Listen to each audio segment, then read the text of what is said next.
The first thing I noticed was the silence. Not the quiet of a room after a storm, but the quiet of a room that had never held thunder at all. I stood where he had been, hands shaking, breath fogging in the cold that still clung to the stone. The fire had gone low, as if the flames were afraid to remember. My fingers pressed against empty air, against nothing. Against the place his warmth should have lived. No. The words sounded childish in my own mouth, too small for what had happened, because it wasn't just that he was gone. It was that the room behaved like he had never existed. No scent, no lingering heat, no echo of his presence. Just me, and the aftertaste of his last words. I chose you.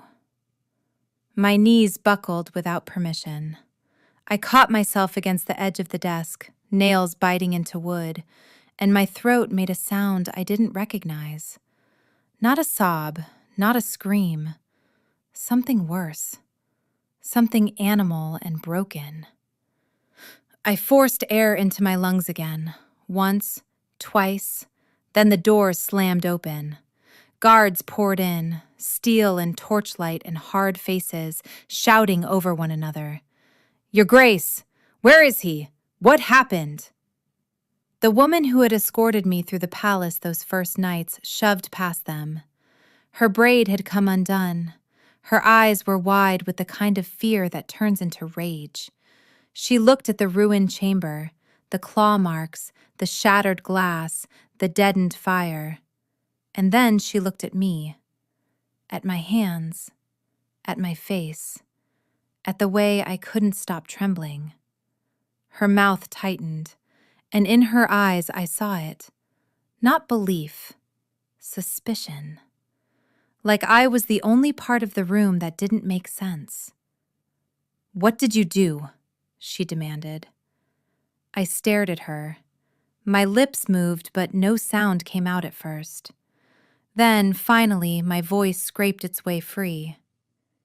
"He was here," I said. "He was right here."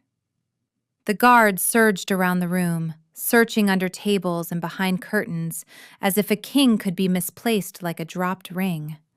One of them barked, "There's no trace!" Another snapped, "He must have left through the passage." "No!" I said, too loudly, too sharp. "He didn't leave!" They all turned to look at me. The woman's gaze narrowed. "Then where is he?" I swallowed. My tongue felt thick, useless. "The Mordecai," I whispered. The reaction was immediate. Not shock, not fear. Mockery. A guard snorted, "That's a children's story." Another scoffed, "Dark collectors and silk shadows. Next she'll say the moon swallowed him." The woman's expression didn't change, but her eyes flicked, just once, toward the darkest corner of the room. And for a heartbeat, I thought I saw something in her face. Recognition. Then she hardened again, like she'd bitten down on whatever truth tried to rise. "Enough," she said. "Take her." 2 guards stepped toward me. I backed up instinctively. "Don't touch me." One of them grabbed my arm anyway. The moment his fingers closed on my skin, I flinched so hard I nearly ripped free. "Stop!" I hissed. "I didn't do anything. He what?" the woman demanded. "He chose you," my mind screamed. "He said the word. He crossed the line." But I couldn't explain the shape of it. Not to people who had never heard a binding titan. Not to people who didn't know the air could listen. "He told me," I said desperately. "He told me they would come." The woman's jaw worked like she was grinding a thought into dust.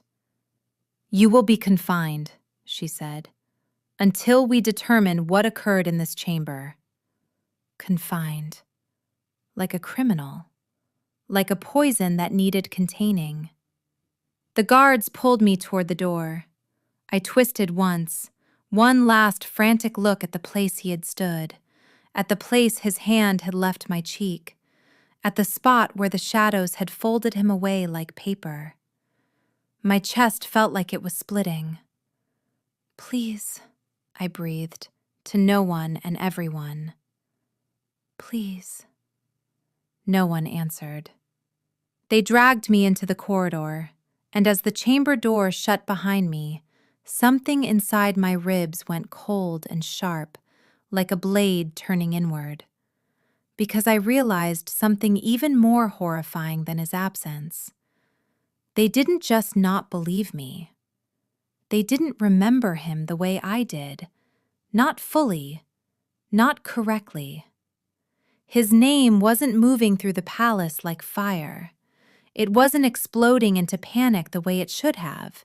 It was oddly muted, as if the world itself had been instructed to speak softly about him, as if the palace had been edited, as if the king had been erased, and all that remained was the outline of a loss no one could quite name. And I was the only one screaming at a blank page. They locked me in my room. Not my original room near his wing, a different one, farther away, smaller. A place that smelled like old stone and disuse, like they hadn't planned on needing it, but were glad it existed. The lock turned from the outside, and then I was alone. I didn't sleep. I couldn't.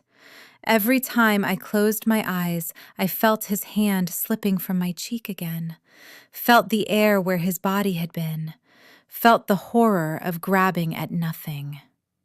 "I chose you." I said it into the dark like a prayer, like repeating it might make the universe remember. Morning came slowly, gray and thin. No sun, just light without warmth. Footsteps passed my door. Voices murmured. No one said his name.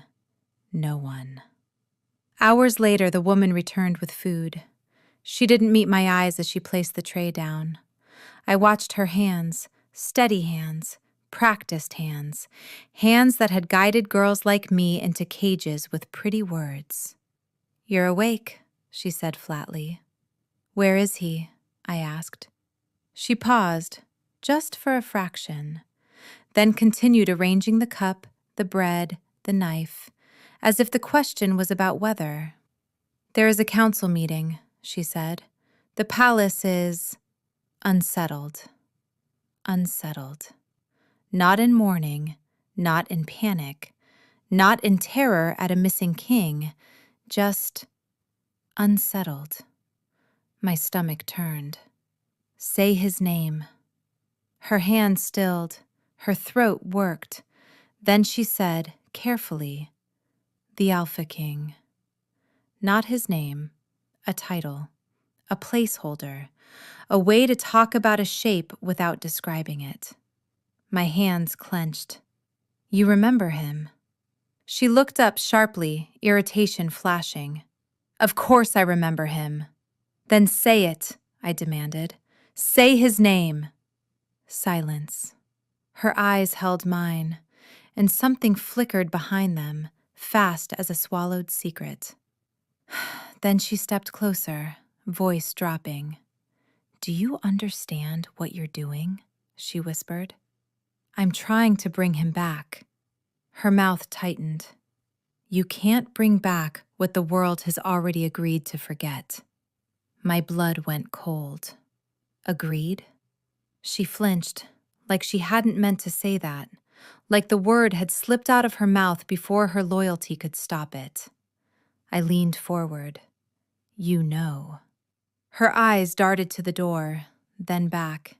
"You don't understand," she said, low and urgent. "This palace survives because certain things remain contained." "Contained?" My voice cracked. "Contained like a prisoner?" Her jaw clenched. "Contained like a disaster." The words hit me wrong. too big, too final. I stared at her, heart pounding. "What was he?" I whispered. For the first time, real fear showed on her face. Not fear of me, fear of the question itself.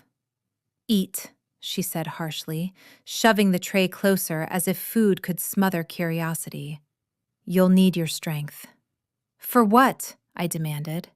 She didn't answer. She turned to go. "Wait," I said, voice sharp. "He told me about a bargain. He told me about a binding. He told me the Morokai were collectors. He told me—" "Stop!" The word cracked like a whip.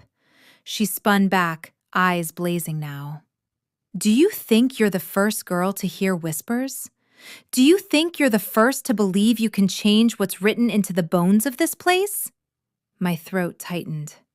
"I'm not a girl. I'm the one he chose." The moment I said it, the room felt different.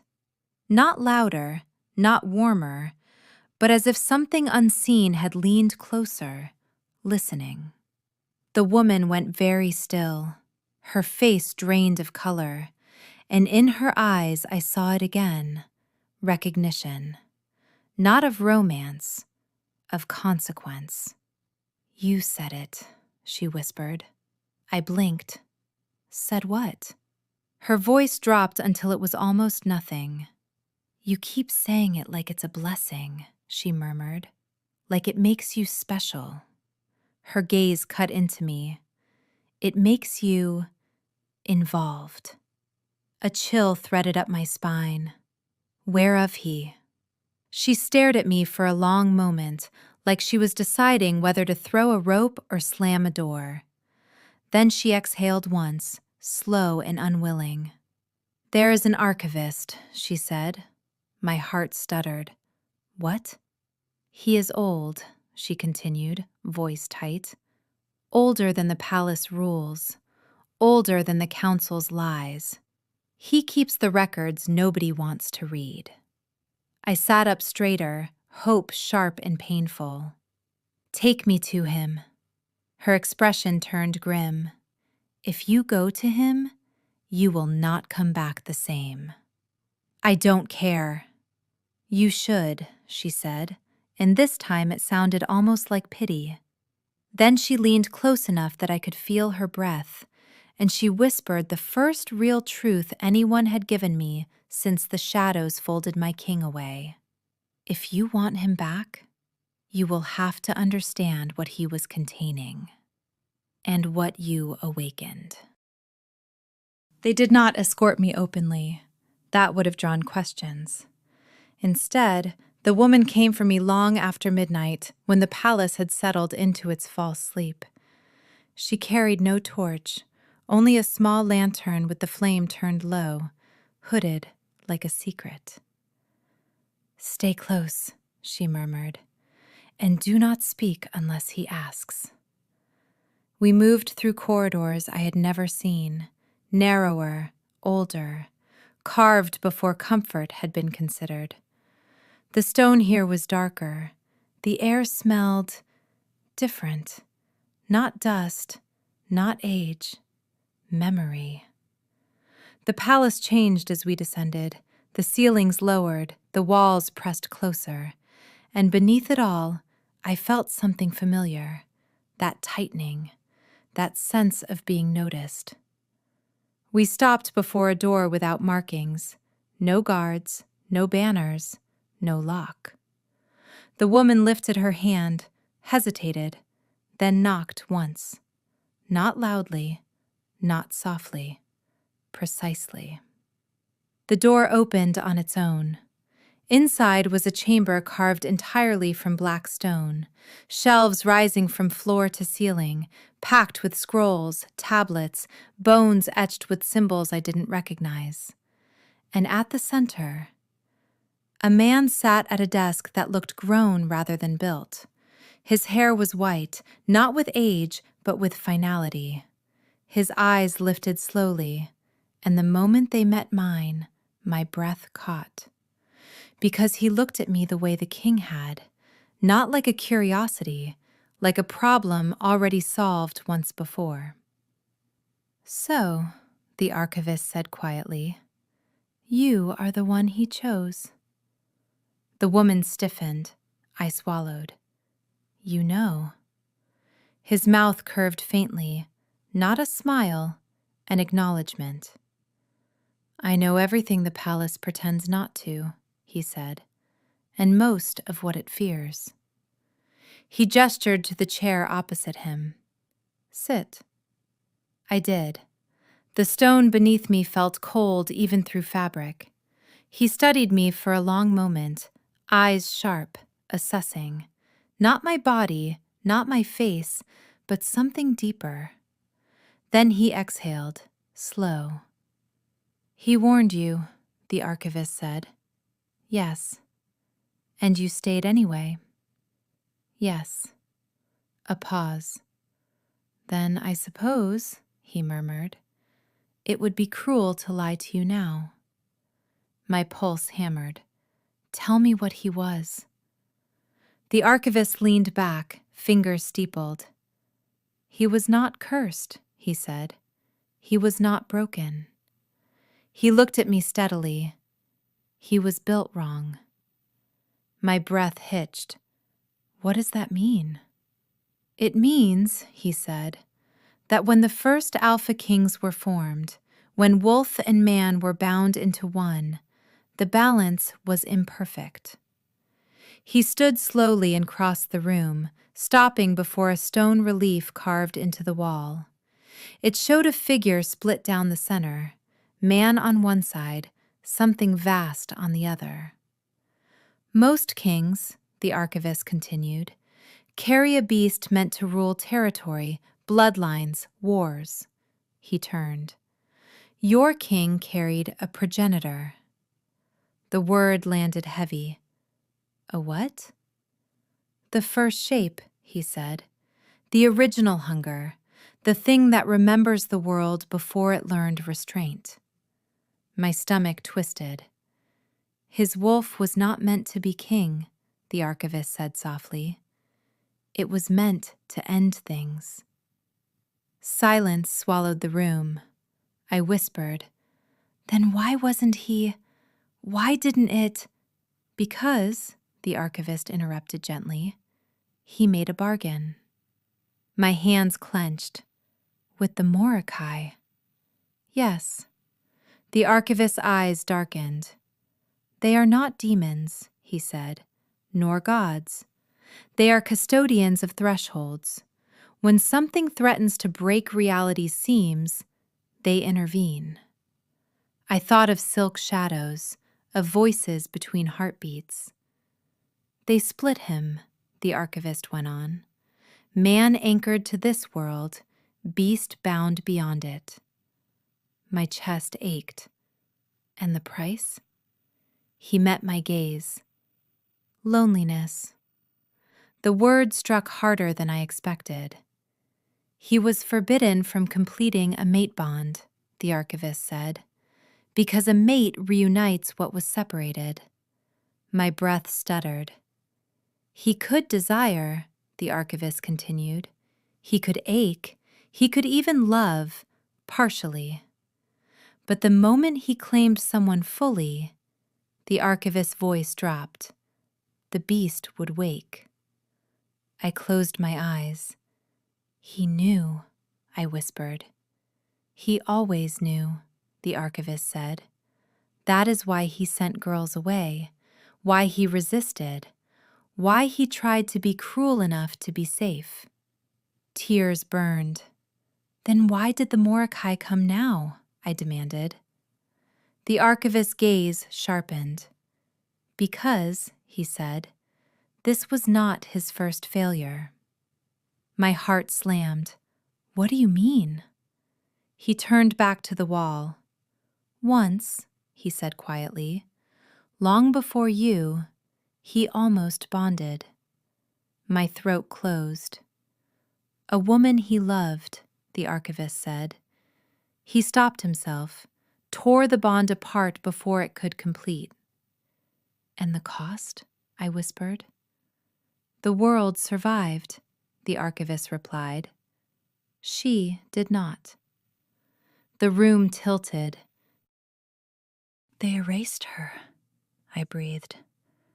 They erased him from her, the archivist corrected. She lived, married, bore children. He looked at me. She never remembered why her heart felt hollow. My hands shook violently. That was his punishment, the archivist said. To live knowing restraint had still destroyed someone. I swallowed hard. So, why didn't the world end then? Because the bond never completed, he said.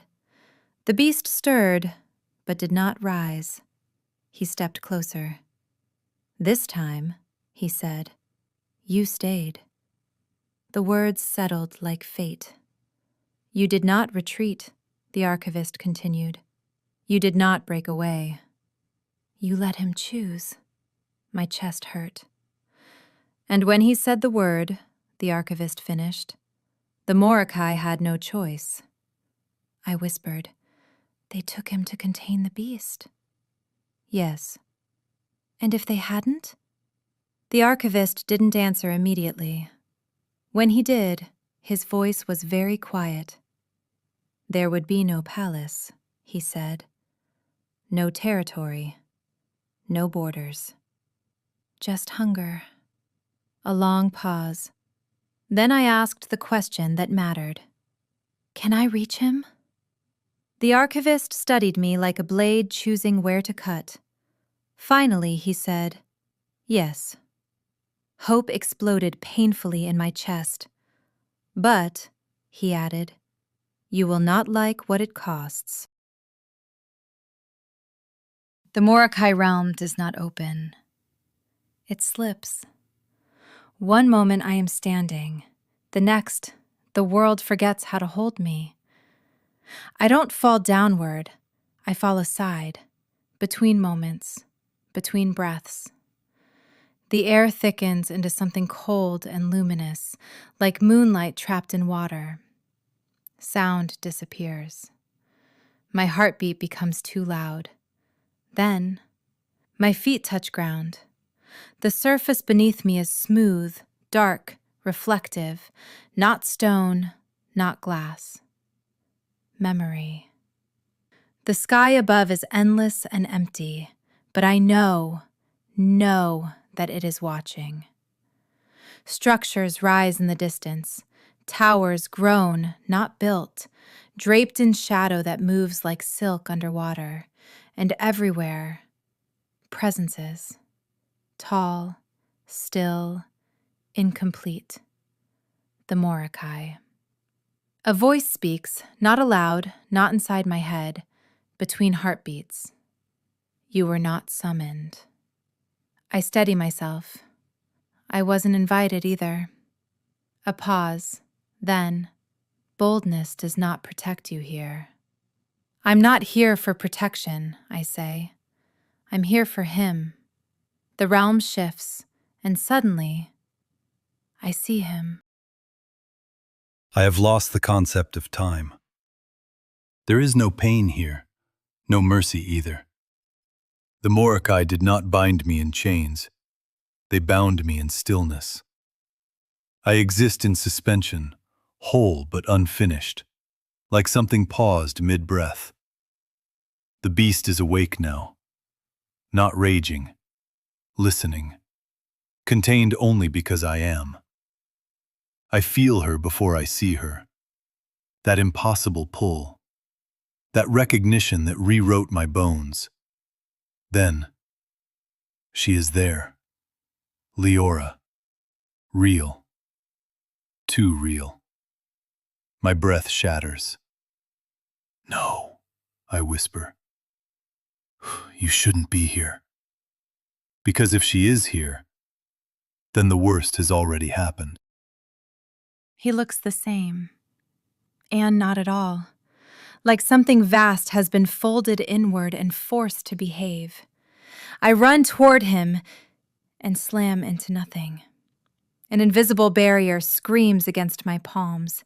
He flinches like I struck him. No, he says urgently. Listen to me. This place. I didn't come to listen, I say, breath breaking. I came to choose. The shadows gather. The Morokai speak as one. The bond is complete. Yes, I say. And the progenitor stirs. Yes. If he returns, they say, the beast reunites with the world. And the world ends, I finish. Silence. Then I say, so change the rules. The realm stills. The Morokai regard me. You presume authority you do not possess. I step closer to the barrier, pressing my forehead to it. You already rewrote them once, I say. You erased him from another woman to preserve the balance. His breath catches. I continue, voice shaking but fierce. This time, you removed him instead. I lift my chin. So tell me what you actually want. A long pause. Then, containment. Then contain it, I say, not by erasing us. The shadows shift, calculating. You misunderstand the price, they say. This bond cannot exist freely. I know, I whisper. Tell me. The Morokai answer without cruelty. He may return. My heart leaps. But, they continue, only while he is held in awareness. Cold floods me. When you sleep, they say, he fades. When you lose consciousness, he vanishes. When your mind cannot anchor him, they let the sentence end itself. And when I die, I whisper, they do not hesitate. He is reclaimed. I swallow hard. He stares at me, horror-stricken. No, he says. Absolutely not. I turn to him, voice steady through devastation. You were willing to lose me to save the world. I press my palm flat against the barrier. I am willing to lose time. The Morokai speak. This will not be undone. I know. You will never rest beside him without fear. I know. You will live knowing love has an expiration. I close my eyes, then open them. I choose him anyway. The realm exhales. The barrier dissolves. He staggers forward, and I catch him. The moment we touch, the beast roars. Not outward, inward. The Morokai fold the sound back into silence. Then it is done, they say. The Alpha King may return. And the cost? He demands hoarsely. The Morokai answer him directly. You will exist only as long as she remembers you. The world collapses inward. He walks beside me again. The land recognizes him. The throne answers. But at night, when sleep pulls me under, he fades like breath on glass. Every morning, I find him again. Every morning, I choose to remember. Because love didn't save us, it limited the damage. And that is how the world survives.